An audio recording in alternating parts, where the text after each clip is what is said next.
On today's show, I'm talking about Russia in Bible prophecy, very important things happening in our world right now. I'm also talking about the ban on worship and the limitation of First Amendment rights for believers and what it means. I'll also be answering your questions.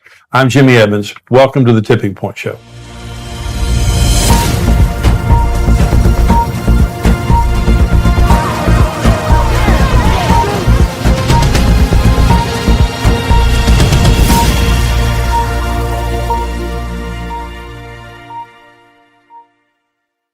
I'm going to talk about Russia in Bible prophecy. Before I get into that, let me just say we have XO Now, which is our streaming platform, and we have many resources on there, over 1,000 resources on there. This is really the Netflix for your marriage and family, and just for you as a believer. My content's on there, my preaching, my marriage content, David Ashley Willis, many other speakers that we have at our conferences, as well as the 21-day inner healing journey and 21-day total freedom journey. Both of these I developed out of my own experience as a believer of getting free and getting healed on the inside. If it's something that you're interested in, go on XO Now and subscribe. It's $9 a month. However, as a Tipping Point viewer, we want to give you a 25% discount. Just go on 21dayjourney.com/tipping point, and you can enter into the promo code there, Tipping Point. You'll get a 25% discount. So for a very little amount of money, you can go through the 21-day journeys. I really believe it will change your life. I believe it could change your marriage, your family's life, whatever age you are, wherever you are. This is something pre-COVID, a lot of people were struggling with their mental health, emotional health. COVID has just made much of that worse for a lot of people. I really believe that would be a blessing to you. We talk about Russia in Bible prophecy, and we're talking again about the world, the makeup of the world, and what the Bible said would happen at the very end. Now, some of the most specific scriptures related to the end times have to do with Israel. So let me talk about one very specific fulfilled prophecy. I'm going to talk about another prophecy that's about to be fulfilled, I believe. But this is Jeremiah 16. This has been fulfilled. Therefore, behold, the days are coming, says the Lord, that it shall no more be said, the Lord lives, who brought up the children of Israel from the land of Egypt, but the Lord lives, who brought up the children of Israel from the land of the north, and from all the lands where he had driven them, for I will bring them back into their land, which I gave to their fathers. Now, if you go on to a map and you look at Jerusalem, you look at Israel, you go directly north, is Russia. The far north, that's Russia up there. And so, is that fulfilled? No more will I bring the children of Israel out of Egypt, but I'm going to bring them out of the land of the north and all these other lands where I've scattered them. Okay. In 1989, between 1989 and December of 2002, 1.1 Russian Jews immigrated from Russia to Israel. So I did a conference in Israel about 7 years ago, a leadership conference, and we did not invite a Russian interpreter. And boy, we heard about it. The first time that I spoke in Israel was, maybe 30-something years ago. And there weren't Russians in Israel. I mean, there may have been a few, but there weren't Russians in Israel. Certainly weren't Russian congregations, Messianic congregations. Well, there are today. And so a lot of the Russian Messianic Jews wanted to come to our conference, but they couldn't. They're all over Israel. So this is a fulfilled prophecy. Now we can say it's not just God who delivered the Jews out of Egypt or out of Babylon, but now God has delivered the Jews from the north, the land of the north, from Russia, and from all the other nations where they had been scattered. This is a fulfilled prophecy. Okay, well, here's another prophecy, and you've heard me talk, if you've heard me talk much at all, about the Gog and Magog war. Now, this has not happened, but it's going to happen here pretty quick. I want to tell you how I believe it could all take place. But this is Ezekiel 38, and this is Ezekiel now prophesying a war that's going to be Russia. It's going to be Iran. It's going to be Syria. It's going to be Turkey. It's going to be Libya. It's going to be the Sudan or the area around old Ethiopia. Those kinds of nations that are aligned in their beliefs and in their opposition to Israel. And so Ezekiel 38, now the word of the Lord came to me saying, Son of man, set your face against Gog, that's a person, of the land of Magog, that's the land, the prince of Rosh, Meshech, and Tubal, and prophesy against him and say, Thus saith the Lord God, Behold, I am against you, O Gog, the prince of Rosh, Meshech, and Tubal. I will turn you around, put hooks in your jaws, and lead you out with all your army, horses, and horsemen, all splendidly clothed. a great company with bucklers and shield, all of them handling swords. Persia, that's Iran. Ethiopia, that's the Sudan, that area around there. Libya, it's Libya. All of them with shield and helmet. Gomer and all of its troops. The house of Togarma from the far north, Turkey. Many people are with you. Prepare yourself and be ready, you and all your companies that are gathered about you, and be a guard for them. After many days you'll be visited. In the latter years, you will come into the land of those brought back from the sword, that's Israel, and gathered from many people on the mountains of Israel, which had long been desolate. They were brought out of the nations, and now all of them dwell safely. You will ascend like a storm, covering the land with a cloud, you and all your troops and many people with you. Now I'm going to continue on that in just a minute. And so all of these nations are aligned. Russia has been helping Iran develop their nuclear technology. Russia is aligned with all the nations that we're talking about. Russia is very much aligned militarily and economically with Iran, with Turkey. We see right now Russian troops in Syria, Iranian troops in Syria, these nations coming together, Turkey now becoming more and more militant in their position against Israel and pro-Russia. All these things are happening right before our very eyes. I'm going to talk about in just a minute about how I believe this will be provoked. But we see all these things happening right now, and so Russia is going to attack Israel. That's one of the things I'm saying. There's going to be a Russian-Muslim alliance, and they're going to attack Israel. So let me talk specifically about Russia. You say, well, why would Russia attack Israel? Well, to gain a military advantage, a strategic advantage. Israel is a very, very strategic, literally, Israel's the crossroads of the world. Africa, the Middle East, Europe, Asia, this is the center of it right there with a Mediterranean seaport. And so very strategic piece of land. However, the big deal is Israel has recently discovered massive deposits of natural gas off their coast. Okay, this is an article here, and it says Israel-EU gas pipeline to compete with Russia. So think about that for just a minute. Russia sells Europe much of their oil, their heating oil and much of their oil, because Russia is oil rich. And they use it not just to get rich, they use it to control Europe. Anytime one of these European nations is getting out of line, Russia says, wait just a minute and I'll cut off your oil. This is a big deal. And so now Israel is building a pipeline to the EU so that they can pipe in cheaper natural gas, very efficient natural gas, into Europe to compete with Russia. This is the article. The EU and 3 member states have backed a plan for Israel to reduce Europe's gas dependence on Russia. The European Commission ministers from Cyprus, Greece, and Italy signed up to build a new gas pipeline from Israel to Europe at a meeting in Tel Aviv on Monday, the 3rd of April. The 2200 East Med pipeline, by the way, that was in 2017. The 2,200 kilometer East Med pipeline would connect Israel and Cypriot offshore gas fields to Greece and Italy. Okay, and this goes on to talk about just the incredible benefit this would be to Europe to lessen their dependency. Okay, let me continue to read Ezekiel 38, because the first portion that I read to you there was talking about Russia and these Russian-aligned nations are going to attack Israel. Now it's going to tell you why. Ezekiel 38. Thus says Lord God, on that day it shall come to pass that thoughts will arise in your mind, and you will make an evil plan. You will say, I will go up against a land of unwalled villages. I will go up to a peaceful people who dwell safely, all of them dwelling without walls, and having neither bars nor gates. Listen to this, to take plunder, to take booty, to stretch out your hands against the waste places that are again inhabited, and against a people gathered from the nations who have acquired livestock and goods who dwell in the midst of the land. Sheba, Dedan, let me stop right there for just a minute, because this is talking about America and some of the pro-Israel nations questioning the Gog-Magog alliance. Okay, so thoughts are going to arise in your heart.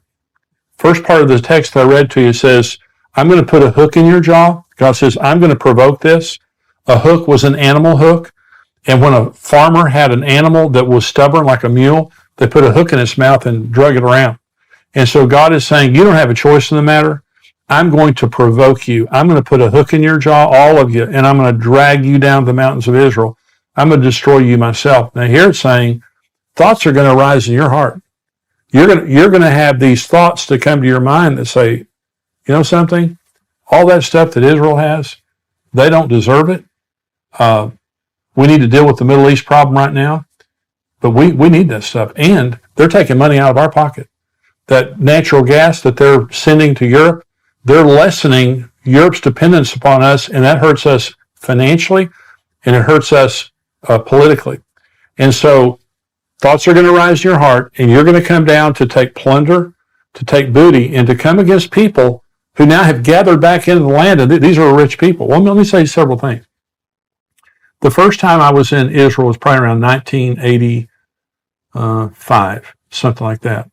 When I was in Israel in 1985, they said Israel was the 5th largest exporter of agricultural produce in the world. The Israelis invented drip irrigation. They can grow stuff that you can't even imagine how rich the land is. It blossomed like a rose. That's another Old Testament prophecy that came true when Israel came back in the land. It is the most rich, abundant land you've ever seen in your life.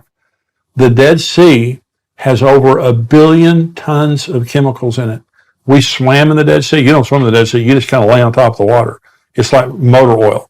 It is 1 billion tons of chemicals, fertilizers, medicines, all kinds of things that are made out of those right there. The Dead Sea alone is worth an absolute fortune. Then you have the natural gas. You have all the other things, the technologies. Israel is known for its technologies. So Russia is sitting there at some point in time, and thoughts are going to rise in their heart, and they're going to come down to take booty. Now, this is the rest of the text.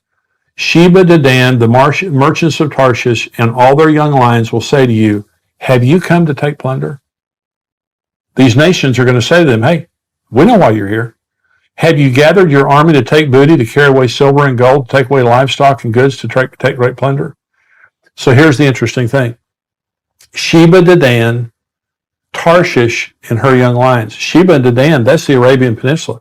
That's Saudi Arabia. That's Yemen. That's Qatar. That's the UAE. That's Oman. Those are the nations of the Arabian Peninsula that have come into the Abraham Accords. Now, Saudi Arabia hasn't yet come into the Abraham Accords, but they're warming up to Israel. And they're very pro-Western. So this peninsula here is very much today aligned with Great Britain and the United States. Tarshish, I believe, is Great Britain. The lions, the national symbol of England, is a lion. Young lions means a colony, an offshoot. Okay, America is by far the most powerful of all the colonies of Britain. And so what this is saying is, if this happened tomorrow, that Russia, Iran, Syria, Turkey, all these nations come together against Israel to attack them, but their real purpose is plunder. It's not noble to solve the Middle East problem. It's to take plunder. And of all the nations that are in the world today, the Arabian Peninsula, Great Britain, and the United States say, wait just a minute. We know exactly why you're here. You have come down to steal what is not yours. You're not here for any great diplomatic purpose. You are here so you can take away what these people have that has prospered in their hand because of the blessing of God. So I'm doing these programs on all these nations in Bible prophecy to show you geopolitically everything is the way the Bible said it would be right now. The Gog and Magog alliance, it exists. They're against Israel. They're all in relationship to one another. Then you have the Sheba, Dedan, Tarshish, her young lions. We're all aligned together in our support of Israel. And so these things are happening before our eyes. So again, I believe that end time prophecy is ready to be fulfilled. Now, why do I say that the Gog-Magog war could happen at any time? Iran, Blinken, the new Secretary of State, in his first few days in office said Iran is weeks away from getting nuclear material. Now, Israel came out at the same time saying even if they got the nuclear material today, it's still going to take them a year to year and a half to have a nuclear weapon. That's still very quick. We are looking at months where Iran is going to have a nuclear weapon. They're going to have a nuclear weapon. Okay, all the talks and all that stuff, yeah, I don't think it makes a nickel's worth of difference. They've never lived true to an agreement yet. So they're going to get a nuclear weapon. They are vowed publicly on the record. Iran is vowed to the destruction of Israel. No doubt about it. Okay, that's why I don't believe Israel will ever allow Iran to get a nuclear weapon. What am I saying? I'm saying they're going to bomb Iran. I believe that if Iran is allowed to get a nuclear weapon, Israel at some point is going to preemptively strike them because it is an existential threat to Israel. So when God says, I'm going to provoke you, can you imagine what would happen tomorrow or today if Israel bombed Iran? Russia has been warning the United States and Israel for years in protection of Iran, and Russia has been saying, you touch them, you have problems with us. So if Israel preemptively struck Iran to keep them from getting a nuclear weapon, I believe, my personal opinion is, and I put this in my book, The Tipping Point. What signal made you defend it like a mushroach? They went into it, number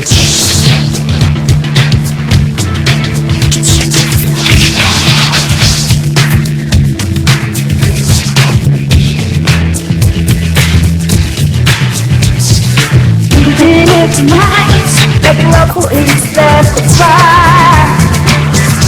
But when I'm working again, no, well I speak to you. They have to know what's real right. Don't let work is done now. Don't let me forget me home.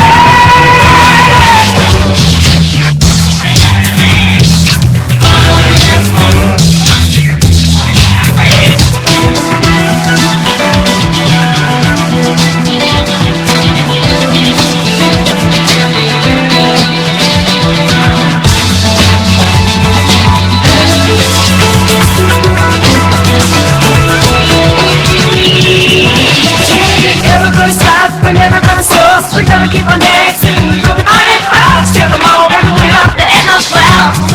To the king of desert. To the things you do, people on the big table. To the most selfish, selling, and mistress. Live on the coast, you like to shine light. One shine light. Let it go. Show us what we're doing. Here's the joker! We're down to full night! Hurting and get! It's taking mama all night!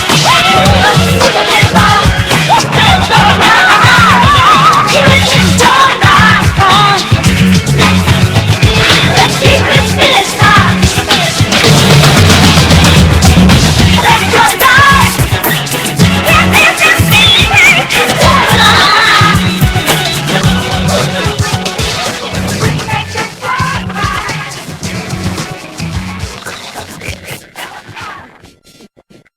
point. I personally believe that could begin the Gog and Magog war. One way or the other is going to happen. One way or the other, all of the pieces are being aligned right now. Bible prophecy is coming true right before our very eyes. And that's the point. Now, if you're not a subscriber, I'm going to say bye to you now because we have another part of the program that's for subscribers only, but you can subscribe for $7 a month, $77 a year. We'd love to have you as a subscriber. If you are a subscriber, stay tuned. I'll be right back.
You have changed my life with your words and motivation.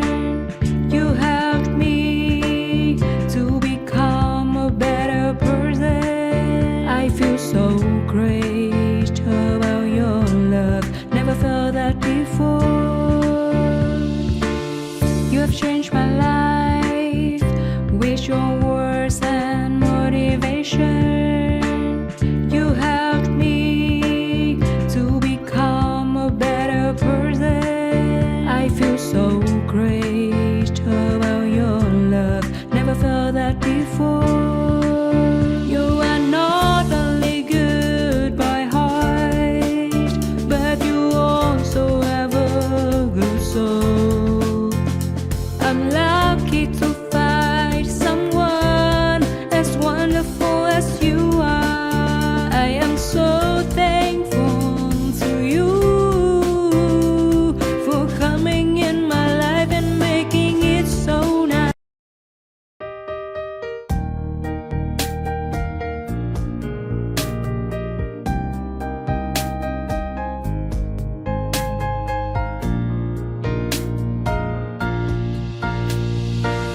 I wanna thank you for your unconditional love for me. You are the most beautiful thing I have ever had in my life. You are the reason, that's why I am living in this world. I wanna thank you for your unconditional love for me. You are the most beautiful thing I have ever had in my life. You are the reason, that's why I am living in this world. I admire the way you are always there for me. I admire the ways you always take care of me. I admire the way you give your all just to see a loving smile on my face. I admire the way you love me.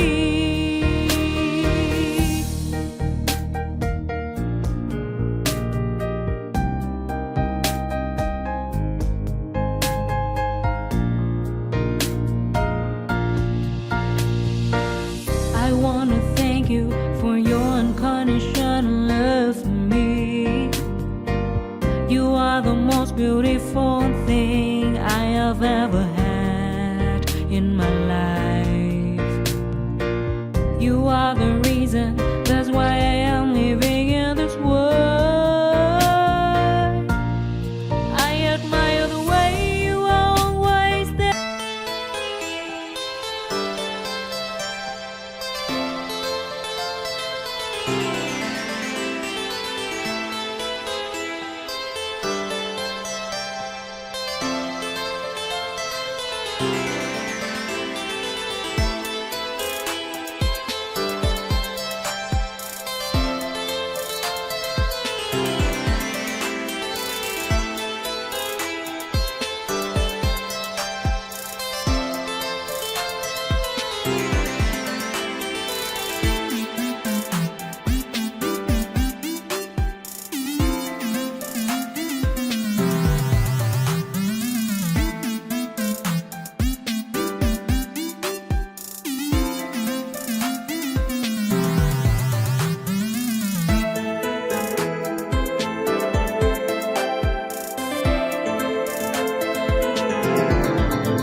Cause I don't give a fuck what you say.